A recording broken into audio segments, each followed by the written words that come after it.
Hello guys, welcome to फाद पाठशाला। कैसे हैं आप लोग? और आज हम लोग जो चैप्टर को पढ़ने वाले हैं वो चैप्टर है the making of global world. ये हिस्ट्री क्लास 10 का टॉपिक है और इस चैप्टर में हम लोगों को जो पढ़ना है वो अकॉर्डिंग टू सिलेबस पढ़ेंगे हम लोग। लेकिन इस बार क्या हुआ है कि टॉपिक में आप लोग का रिडक्शन हुआ है सिलेबस में। इस जो chapter particular the making of global world है, इसमें बहुत सारे टॉपिक को हटाया गया है। तो शुरू के 4 टॉपिक को ही इस बार आप लोगों को पढ़ना है और हम जो पढ़ाने वाले हैं इस चैप्टर में, तो आप लोगों को जो सिलेबस के अकॉर्डिंग है वही पढ़ाया जाएगा, ठीक है। तो मेक श्योर कि आप लोग इस टॉपिक में, इस चैप्टर में बने रहे लास्ट तक। और ये बहुत शॉर्ट वीडियो का, विद इन 20-25 मिनट ये चैप्टर आपका फिनिश हो जाएगा। तो आप लोग को पढ़ना क्या है इस चैप्टर में वो आप देखिए। इसमें पढ़ना है, पहला टॉपिक है द प्री मॉडर्न वर्ल्ड। दूसरा टॉपिक जो आप लोगों को पढ़ना है वो है silk routes link the world. तीसरा टॉपिक जो पढ़ना है वो food, travel, spaghetti and potato. चौथा लास्ट टॉपिक जो आप लोगों को पढ़ना है वो कन्क्वेस्ट, डिजीजेज एंड ट्रेड। बस इन 4 टॉपिक को आप लोगों को पढ़ना है और आप बने रहिए अंत तक और यकीन कीजिए आप लोग बहुत बेहतर तरीके से चैप्टर को अच्छे से अंडरस्टैंड ले पाएंगे, ठीक है। तो चलिए चैप्टर को शुरू करते हैं। तो चैप्टर शुरू करने से पहले जो चैप्टर का नाम है उसको पहले हम लोग देखते हैं और अच्छे से समझते हैं। The making of global world. The making of global world का मतलब क्या होता है? ग्लोबल का मतलब क्या होता है कि एक कंट्री दूसरे कंट्री से या पूरे वर्ल्ड आपस में कैसे कनेक्टेड है और किस तरीके से कनेक्टेड है, उन चीज़ों को हम लोग कहते हैं ग्लोबल वर्ल्ड। तो ग्लोबल वर्ल्ड ऐसा नहीं है कि आज का ये टाइम को कह रहे हैं ग्लोबल वर्ल्ड। ग्लोबल वर्ल्ड पहले से भी था। पहले भी एक कंट्री से दूसरे कंट्री लोग जाते थे, कनेक्टेड थे, लेकिन रीजन्स हुआ करता था लोगों को जाने का, लेकिन वो उतना फास्ट नहीं हुआ करता था। अभी के टाइम में क्या हो गया, एक कंट्री से दूसरे कंट्री जाने के लिए आपको इतना सोचना नहीं है, बहुत ट्रैवल फास्ट हो चुका है। मीडिया इतना तेज़ हो चुका है कि एक कंट्री से दूसरे कंट्री में कोई भी काम है तो वो तुरंत कनेक्टेड हो जाता है। लेकिन पहले थोड़ा ये चीज़ था, लेकिन बहुत स्लो था। पहले जो ग्लोबलाइजेशन था वो बहुत नीचे लेवल पे था और अभी जो है वो काफ़ी ऊपर लेवल पे जा चुका है। तो कहने का ये तात्पर्य है कि ग्लोबलाइजेशन ऐसा नहीं है कि ये एक नई चीज़ है, ठीक है। लेकिन ग्लोबलाइजेशन लोग करते क्यों थे? लोग एक कंट्री से दूसरे कंट्री लोग जाते क्यों थे? तो इसके पीछे का रीज़न हुआ करता था trade, migration, in search of work, religious aspect की वजह से भी लोग जाते थे। तो ये सब रीजंस हुआ करता था लोगों को एक कंट्री से दूसरे कंट्री ट्रैवल करने का। जो ट्रैवल एक्सप्लोरर हुआ करते थे, जिनको शौक हुआ करता था कि हम एक कंट्री, ये कहाँ, ये ज़मीन पे, वो जगह पे क्या होगा, वहाँ पे क्या हो रहा है, या फिर उनके अंदर क्यूरियोसिटी हुआ करता था कि यूरोपियन लोग जो इंडियन सब कंटिनेंट में लोग जाते हैं तो वहाँ पे क्या होता है, क्या देखते हैं, वहाँ पे क्या ट्रेड करते हैं। तो ट्रैवलर लोग, एक्सप्लोरर लोग भी जो है जाते थे। तो उसकी वजह से क्रिस्टोफर कोलंबस के बारे में हम लोग जानते हैं कि उन्होंने जो है इंडिया के तलाश में निकले थे, लेकिन उन्होंने जो है अमेरिका का खोज कर लिया। तो इस तरीके से जो एक्सप्लोरर, ट्रैवलर लोग होते हैं वो लोग भी, उनके भी जाने का रीजन हुआ करता था। तो trade, migration, search of work, religious, pilgrimage, ये सब रीजन हुआ करता था ट्रैवल करने का, ठीक है। तो इस पहले टॉपिक में आपको यही बात बताया गया है और इसके वजह से जो है लोग शुरू में ट्रैवल किया करते थे। और लोग जब एक जगह से दूसरे जगह जब जाते हैं तो क्या होता है, जब एक कंट्री से दूसरे कंट्री लोग जाते हैं तो वो अपने साथ जो उनका मेन मकसद हुआ करता है ट्रेड का, वो तो मकसद पूरा करते ही हैं, लेकिन उसके साथ साथ वो जब जाते हैं तो वो अपने साथ जो है ना अपने रिलीजन को भी लेके जाते हैं, वो अपने साथ अपने कल्चर को भी लेके जाते हैं, वो अपने साथ अपने लैंग्वेज को भी लेके जाते हैं, वो अपने साथ अपने खान पीन, अपने हर एक चीज़ को लेके जाते हैं, ठीक है। अब वो जब वहाँ जाते हैं तो वो अपने पूरे ट्रेडिशन, कल्चर का एक छाप जो है उस नए जगह पे छोड़ जाते हैं।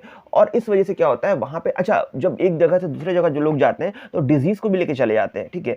हालांकि ये सब बाय प्रोडक्ट कह सकते हैं, मेन रीजन कुछ और हुआ करता है, लेकिन इसके वजह से जो होता है कि एक कंट्री से दूसरे कंट्री में भी दूसरे कंट्री का कल्चर, लैंग्वेज, खाना जो है वो ट्रैवल करता है और उसके कारण क्या होता है वहाँ पे उस कंट्री का कल्चर जो है धीरे धीरे डेवलप कर जाता है, ठीक है। तो ये चीज़ को भी हम लोग जान लिए। अब होता क्या है कि जब लोग एक दूसरे जगह जाते हैं तो अपने इन्वेंशन को लेके जाते हैं, अपने स्किल, अपने नॉलेज, अपने मनी, अपने वैल्यूज़, अपने टर्म्स, डिजीजेज, अपने सामान को भी लेकर के जाते हैं, ठीक है। तो इस तरीके से जो है ग्लोबलाइजेशन जो है क्रिएट हुआ, ठीक है। तो अब हम बात करते हैं कि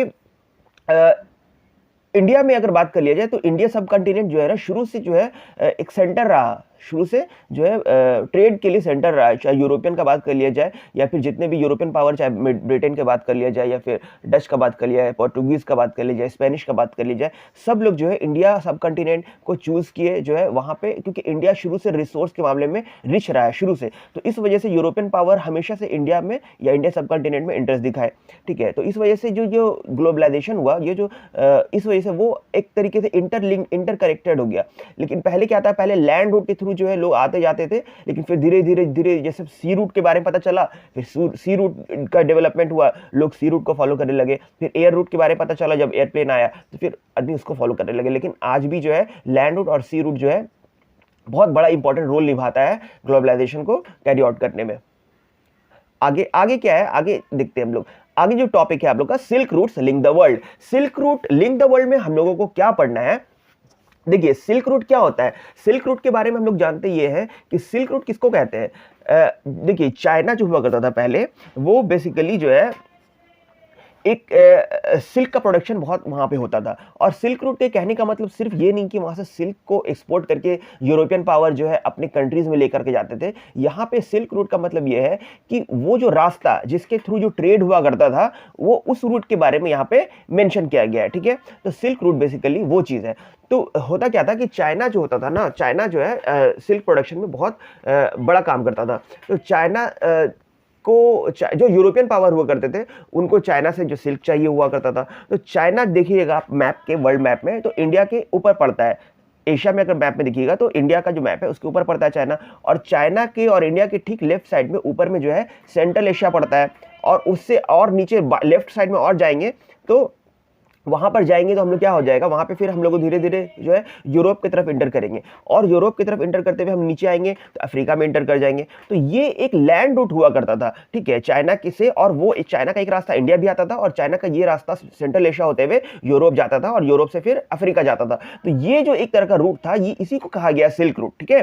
जो ये जो सिल्क रूट था, इसके माध्यम से जो है जो भी यूरोपियन पावर वो करते थे, जो सिल्क चाइना से लेके जाते थे, और भी जो जरूरत के सामान होते थे, जो भी प्रोडक्ट हुआ करता था, जो भी रिसोर्स हुआ करता था, चाहे इंडिया से या फिर चाइना से, वो यहां से इस रूट के थ्रू लेकर के जाते थे और जाकर के उसको सेल करते थे, और इंडिया को, इंडियन या फिर कह लो चाइना के जो ट्रेडर, चाइना के जो मैन्युफैक्चरर होते थे या फिर जो वहां सामान लेके जाते थे, उनको रिटर्न में पैसा मिलता था। तो सिल्क रूट बेसिकली यही है। The name silk route points to the importance of west bound Chinese silk cargoes along this route. वही बात कहा गया कि चाइनीज सिल्क कार्गोस को इस रूट के थ्रू जो है वेस्टर्न साइड में लेके जाया जाता था। Historian have identified several silk route over the land and by sea. और इसके थ्रू, लैंड के थ्रू पहले सिल्क रूट कनकर हुआ, पता चला, फिर धीरे धीरे जब लोगों को ये पता चला कि सी रूट के थ्रू भी लोग इधर से उधर जा सकते हैं, तो फिर सी रूट के थ्रू भी जो है वो चीज़ों को इधर से उधर लेके जाने लगे। और इससे क्या हुआ, अफ्रीका हो गया, यूरोप हो गया, एशिया हो गया, ये सब आपस में इंटरकनेक्ट हो गया। They are known to have existed since before the Christian era, thrived almost till the 15th century. तो यहाँ पे ये कहा गया है कि ये ऐसा नहीं कि ये रूट बहुत छोटे वक्त तक रहा, ये बहुत लंबे वक्त तक रहा। क्रिश्चियन एरा जो कह लो 2000 मतलब साल पहले तक जो है वो चीज़ जो है था, and thrive almost till the 15th century. और 15th सेंचुरी तक जो है वो सिल्क रूट को फॉलो किया गया। But Chinese pottery also travelled the same route and did textile spices from India and south east Asia. और चाइनीज का जो पॉटरी हुआ करता था वो भी इस रूट के थ्रू जो है जाता था, और इंडिया से जो स्पाइसेस हुआ करता था वो भी इस रूट के थ्रू जाता था। और जो है कहने का मतलब ये है कि in return precious metal gold silver flowed from Europe to Asia. और रिटर्न में क्या होता था कि वहां से यूरोप से गोल्ड और सिल्वर जो है इंडिया और चाइनीज वगैरह में, चाइना वगैरह में आता था। तो ये जो बेसिकली जो है ट्रेड इस तरीके से होता था सिल्क रूट के थ्रू। और जब सिल्क रूट के थ्रू ट्रेड होता था तो इंडिया सब कॉन्टिनेंट से मुस्लिम जो कहते हैं मतलब कॉटन का एक बहुत बढ़िया क्वालिटी होता है, वो सब चीज़ भी यूरोपियन लोग लेके जाते थे इंडिया से। India spread in several direction through the intersecting point on the silk routes. और ये जो सिल्क रूट था, इसमें इंडिया का अपना इंडिया का भी बहुत बड़ा रोल हुआ करता था, क्योंकि इंडिया भी एक पैसेज देता था सिल्क रूट में, ठीक है। तो यहाँ पे इस तरीके से सिल्क रूट डेवलप हुआ, और सिल्क रूट के थ्रू जो है चीज़ें को ट्रेड हुआ करता था। और जब ये ट्रेडर्स हुआ करते थे तो सिल्क रूट के थ्रू जब ये ट्रेड करते थे यूरोपियन पावर वाले लोग, तो वो अपने साथ जो है ना बहुत सारी चीज़ों को लेके आते थे। वहाँ का कल्चर लेके आते थे, वहाँ का जो रिलीजन होता था उसको लेके आते थे, वो अपने साथ अपने खाने को लेकर के आते थे, वो अपने बोल को लेकर आते थे, अपने पहनावा और हवा को लेकर के आते थे। तो इस तरीके से जो है वेस्टर्न कल्चर, वेस्टर्न का जो कंसेप्ट है वो धीरे धीरे करके इंडियन सब कॉन्टिनेंट में भी जो आया, ठीक है। यहां तक आप लोगों को अच्छे समझ में आ गया। अब आगे बढ़ते हैं। अब जो नेक्स्ट टॉपिक है वो है food, travel, spaghetti and potato. तो स्पैगेटी पोटैटो के बारे में कहानी ये है कि स्पैगेटी क्या है, स्पैगेटी जो है एक तरह का नूडल्स है। तो ये बेसिकली नूडल्स के बारे में हम लोग जानते हैं कि चाइना जो है का ये प्रसिद्ध खानों में से एक है, तो वहाँ का ये चीज़ है। और पोटैटो भी जो है वो इंडिया सब कॉन्टिनेंट का नहीं है, वो पर्टिकुलरली किसी दूसरे कंट्री का है, पोटैटो वहाँ उगा था। तो कहने का मतलब है वो चीज़ धीरे धीरे धीरे धीरे दूसरे दूसरे कंट्री में फैलने लगा, आया जब ट्रेडर अपने साथ ये सब लेकर के, तो हर कंट्री इसको एक्सेप्ट किया, उसको अच्छा लगा, तो धीरे धीरे करके ये चीज़ दूसरी जगह पूरे वर्ल्ड में फैल गया। तो अब पढ़ते हैं कि इसका स्टोरी क्या है, इसका हिस्ट्री क्या है। Food offers many example of long distance culture exchange. खाना जो होता है वाकई में हर जगह आप घूमने जाते हो तो आप वहाँ की जगह का नाम याद रखते हो और वहाँ का खाने का डिश का नाम याद रखते हो। तो आप ये कह सकते हो कि खाना भी जो है एक कंट्री, एक जगह के कल्चर को डिफाइन करता है, ठीक है। तो वो बात कहा गया है। Trader travel introduce new crops to the land they travel. और जो भी उस टाइम के दौरान के ट्रैवलर्स हुआ करते थे, ट्रेडर होते थे, वो जाएंगे तो कहीं भी तो वो अपने पहले कुछ दिन का खाने पीने का इंतजाम लेकर के जाएंगे, तो अपने साथ जो है वो खाने पीने का चीज़ लेके जाते थे। Even ready food stuff in distant part of the world might share common origin. लेकिन कहने का मतलब है कि बहुत सारी कंट्री में ऐसा था भी खाना है जो ऐसा नहीं है कि सिर्फ वहीं पाया जाता है, दूसरे कंट्रीज में पाया जाता है। Take spaghetti and noodle, it believe that noodle travels from west from China to become spaghetti. कहने का मतलब ये है कि जो चाइना में जो स्पैगेटी था, जो इसको नूडल्स कहते थे, वो वेस्टर्न कंट्री जो है इसको अपनाए और इसका नाम दे दे स्पैगेटी, ठीक है। तो चाइना में बेसिकली इसको नूडल्स कहते हैं और इसी चीज़ को यूरोपियन सब कॉन्टिनेंट एरिया में जो है इसको स्पैगेटी कहते हैं। और perhaps Arab trader took pasta to 15th century Sicily and island now in Italy. तो कहने का मतलब है यहाँ पे अरब ट्रेडर्स के बारे में कहा जा रहा है कि अरब ट्रेडर्स का ये मानना है या ये बिलीव है कि पास्ता जो है अरबियों का डिश है। लेकिन जब सिलिसिली जो है वो एक आइलैंड है इटली में, वहाँ के लोग कहते हैं कि नहीं ये यहाँ का है। तो कहने का मतलब है बेसिकली अरब ट्रेडर्स लोग जब उस तरफ गए होंगे या फिर वहाँ के सिलिसिया के लोग जब वहाँ गए होंगे अरब से ट्रेड करने, तो वहाँ से का खाना लेकर आए होंगे, उनको अच्छा लगा होगा, तो उस चीज़ को अपना लिए और वो लोग कहते हैं कि वहाँ का भी है। तो कहने का मतलब इस तरीके से एक डिश जो है वो मल्टीपल जगह एक्सेप्ट किया गया उसके फ्लेवर की वजह से, उसके खाने पीने की वजह से, तो वो चीज़ वहाँ एक्सेप्ट हो गया, ठीक है। तो similar food where also known in India and Japan. तो कहने का ये तात्पर्य है कि ऐसा नहीं है कि वो सिर्फ और सिर्फ अरबों का ही खाना है, जो पास्ता होता है वो सिर्फ अरबी लोग खाते हैं, ऐसा नहीं है। हम लोग इंडियंस भी खाते हैं उस चीज़ को। तो ये हर जगह अब धीरे धीरे करके जो है हर एक चीज हर एक जगह एक्सेप्ट किया जा रहा है। Yet such guesswork suggest that the possibility of long distance cultural contact even in the pre modern world. तो कहने का ये मतलब है कि हम लोग ये समझ गए इस चीज से कि प्री मॉडर्न वर्ल्ड में भी जो है चीजों का ट्रैवलिंग हुआ करता था, सिर्फ ट्रेड और वर्क की वजह से नहीं, ट्रैवल हुआ करता था इन चीजों का भी, जैसे खान पीन का भी ट्रैवल हुआ करता था, कल्चर का भी ट्रैवल हुआ करता था।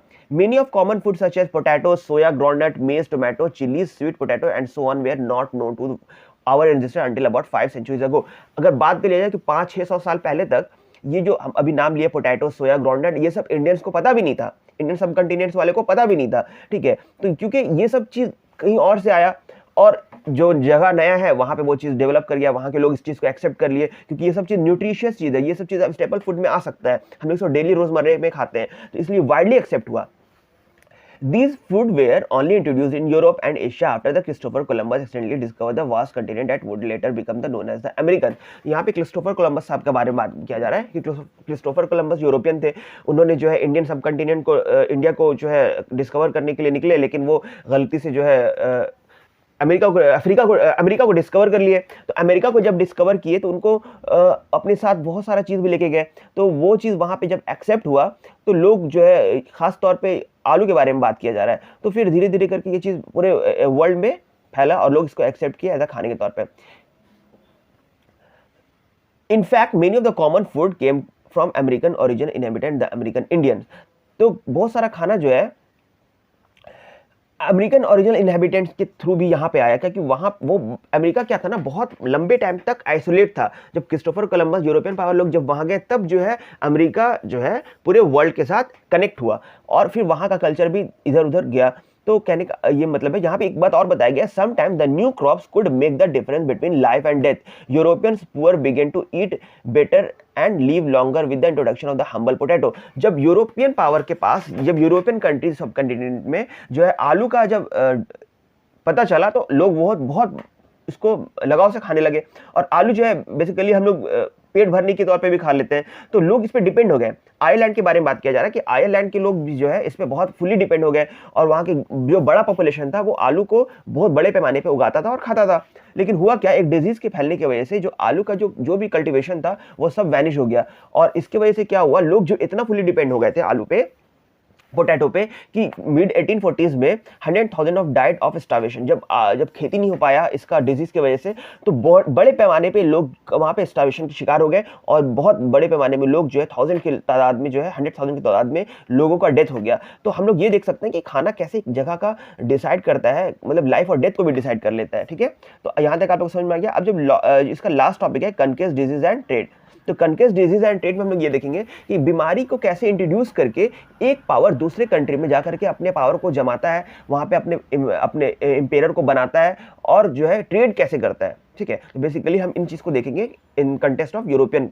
ठीक है, the pre modern world shrank greatly in the 16th century after the European sailor found a sea route to Asia and also successfully crossed the Western Ocean to America।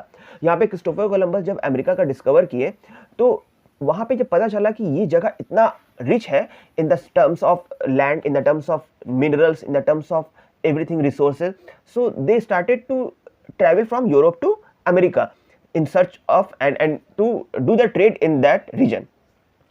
For centuries before the Indian Ocean had known to be busting trade with goods, people, knowledge, customs, etc. Christ crossing into waters। देखिए हुआ क्या कि Indian सब continent, देखिए China के बारे में एक बात और मैं बताना भूल गया था कि चाइना जब सिल्क रूट जब डेवलप हुआ था तो चाइना एक काफ़ी वक्त के बाद जो है ना अपने आप को आइसोलेट कर लिया था। चाइना जो है अपना सिल्क रूट को बंद कर दिया था। जब चाइना सिल्क रूट को जब बंद किया था तो फिर इंडिया का जो पैसेज था, ठीक है, सेंट्रल एशिया से जो अगर देखिएगा तो इंडिया से भी एक रास्ता आता है। ठीक है, वहाँ पे अब अभी का जो प्रेजेंट डे पाकिस्तान है वो रूट के थ्रू, अफगानिस्तान के रूट के थ्रू यहाँ से भी आता है। तो वहाँ से भी लोग बड़े पैमाने में इंडिया सब कंटिनेंट में आते थे जब चाइना इस रूट को अपना बंद कर दिया था। तो कहने का मतलब है लेकिन इंडिया और सब कंटिनेंट का भी जगह भी अब सैचुरेट हो चुका था, यहाँ से भी लोग ट्रेड कर ही रहे थे। तो अब जब अमेरिका का जब पता चला तो बाकी यूरोपियन पावर जो है बड़े तादाद में जो है अमेरिका की तरफ दौड़ लगा दिए। और हुआ क्या था कि बेसिकली यूरोप में जो है ना पॉपुलेशन बहुत तेज़ी से इंक्रीज़ हो गया था। जब पॉपुलेशन बहुत तेज़ी से यूरोप में इंक्रीज़ हो गया था तो वहाँ के लोग जो है ना इंडस्ट्रियलाइजेशन भी हुआ। वहाँ के लोगों को जब ये पता चला कि हम लोग को रिसोर्स चाहिए होता है ट्रेड करने के लिए बड़े पैमाने पे, तो वो चीज़ इंडिया से भी ला रहे हैं। लेकिन वो लोगों को ट्रेड का इतना भूख था कि वो लोग जब पता चला कि अमेरिका जैसा जगह में रिसोर्स की कमी नहीं है तो वो लोग जो है वहाँ में एक तरह का होड़ मच गया कि कौन पहले जाएगा, कौन जा करके वहाँ पर से अमेरिका से ट्रेड करेगा, जाके रिसोर्स को लेकर के आएगा। तो बहुत सारे यूरोपियन पावर जो कह लो, स्पेनिश हो गए, डच हो गए, पुर्तगालीज हो गए, फ्रांस हो गए, फ्रेंच हो गए, ब्रिटिश हो गए, ये लोग जो है अब दौड़ मच गया कि वो लोग भी जाएंगे और यूरोप में जाकर यहाँ पे अमेरिका में जाकर के ट्रेड करेंगे। For centuries before the Indian ocean, हाँ तो ये बता दिया कि इंडियन से अब थोड़ा सा शिफ्ट हो रहा था पैटर्न अमेरिका की तरफ। The Indian subcontinent was central to these flows and crucial point in this network. तो कहने का मतलब है इंडिया का भी एक रोल था वहाँ पे चाइना रूट, सिल्क रूट में। The entry of the European help expand और redirect some of these flow toward the Europe. और अमेरिका से जो है चीज़ों को, रिसोर्स को यूरोप में लाने का एक दौर था। Before its discovery, the American had become cut off from the regular contact with these of the world for millions of years। America जो है बहुत लंबे समय तक जो है वर्ल्ड से कटा हुआ था। अमेरिका जो है 600 साल कह सकते हैं, उससे ज़्यादा नहीं, मतलब वर्ल्ड से कनेक्ट हुआ जब क्रिस्टोफर कोलंबस साहब वहाँ पे गए। तो कहने का मतलब ये है कि वहाँ पे जब यूरोपियन पावर वहाँ पे गए, जब वर्ल्ड से वो कनेक्ट हुआ अमेरिका, तो अमेरिका पहली बात इतनी लंबे वक्त तक जब जो कोई जगह दूसरी जगह से डिस्कनेक्ट रहेगा तो वहाँ के लोगों का जो सिस्टम होगा, चाहे बायोलॉजिकल सिस्टम कह लो या फिर कह लो फिजिकल सिस्टम, जो भी वहाँ का जो सोशल सिस्टम है वो बिल्कुल अलग था बाकी के वर्ल्ड से। और वहाँ पे ट्राइबल कम्युनिटी ज़्यादा हुआ करते थे और वहाँ पे जो पॉपुलेशन था बहुत कम था, जो रहते थे ट्राइबल टाइप के लोग रहते थे। तो वहाँ पे जो लोग रहते थे वो लोग जब देखे कि यूरोपियन पावर आया है तो वो लोग जो है उन लोग से मतलब कि क्लैश होने लगा। जब वो लोग का आपस में क्लैश होने लगा तो यूरोपियन पावर तो बहुत ज़्यादा स्ट्रॉन्ग थे, उनके पास आर्मी हुआ करती थी, उनके पास पूरा सिस्टम हुआ करता था क्योंकि वो ऑलरेडी पूरे वर्ल्ड में डोमिनेट करते थे। वहाँ पर हर जगह पर उनका कॉलोनी हुआ करता था। तो वो लोग जब अमेरिका में गए तो अमेरिका में जाने के बाद वो लोग को बहुत अबेंडेंट में देखे कि वहाँ का लैंड बहुत रिच है, वहाँ पे क्रॉप ग्रो किया जा सकता है, वहाँ पे मिनरल्स बहुत बड़े पैमाने में पाया जाता है। तो वो लोग जो है इस मकसद से पहले अमेरिकन लोग को सोचे कि हम इसके ऊपर कैसे ओवरकम करें, कैसे जो है पावर को एस्टैब्लिश करें। तो precious metal particular silver from mines located in present day Peru and Mexico also enhance European wealth financial in trade with Asia. तो कहने का ये मतलब है कि यूरोपियन पावर जो थे वो वहाँ पर जो अमेरिकन थे वहाँ पे मैक्सिको में, पेरू में, ये सब जगह में ना गोल्ड सिल्वर इसका रिजर्व बहुत बड़े पैमाने में हुआ करता था। Many expeditions set off in the search of El Dorado, the fabled city of gold. El Dorado करके एक जगह था वहाँ पे अमेरिका में, वो गोल्ड के लिए बहुत प्रसिद्ध था कि यहाँ पे गोल्ड का माइन हुआ करता था, तो वहाँ पे इसके लिए भी लोग में अंदर जो है बहुत कंपटीशन हुआ करता था कि वहाँ से जाकर रिसोर्स को लाएंगे. The Portuguese and Spanish conquerors and colonizers of America was decisively underway by the mid 16th century. और पोर्टुगीज एंड स्पेनिश का जो है सबसे पहला वहाँ आगमन हुआ था और वो लोग जो है मिड 16th सेंचुरी में जो अपना पावर को वहाँ इस्टेब्लिश करना चाहे. European conquest was not just a result of superior fire power, और वो लोग बहुत कहने का मतलब बल का, पैसा का और गन्स का और एम्यूनेशन का यूज़ करके वहाँ पे पावर नहीं जमाए. इनफैक्ट उन लोगों ने जो है एक वेपन ऐसा यूज़ किया जिसको डिजीज़ कह सकते हैं, जर्म्स के तौर पे. वो लोग एक स्मॉल पॉक्स का एक बीमारी था जो स्पेनिश लोगों को हो चुका था बहुत पहले और उनका बॉडी इम्यून हो चुका था उसके अगेंस्ट लड़ने के लिए. लेकिन जो अमेरिकन से वो लोग इस बीमारी को कभी मिला नहीं था उन लोगों को, और ये बीमारी एक तरह का उस वक्त जानलेवा बीमारी था. एक बार जिसको हो गया वो पहले मर जाता था, लेकिन फिर धीरे धीरे जिसकी जीन्स में ये चला गया वो फिर एक इम्यून सिस्टम क्रिएट हो जाता था, तो फिर वो उसको फाइट कर लेता था. तो स्पेनिश यूरोपियन पावर इसको ऑलरेडी उनका बॉडी डेवलप हो चुका था, लेकिन जो अमेरिकन से वो लोग इससे अछूत थे, उनका इम्यून सिस्टम इससे बना नहीं था. तो जब ये डिजीज़ जो है यूरोपियन वाले लोग यहाँ पे स्प्रेड हो गया उनके वजह से, तो वहाँ के बहुत बड़ा तादाद जो है इस अमेरिकन का वो साफ हो गया. जब डेथ हो गई इतनी बड़ी तादाद में, तो वो वहाँ पे उन लोगों को रूल करना आसान हो गया. और it killed and decimated whole community paving the way of the conquest. और एक बहुत बड़ा कम्युनिटी जो है साफ हो गया और इनके लिए रास्ता आसान हो गया यूरोपियन स्पेनिश लोगों के लिए कि पोर्टुगीज़ के लिए कि वहाँ पे अब रास्ता को कनकर करके चीज़ों को डेवलप कर सकें.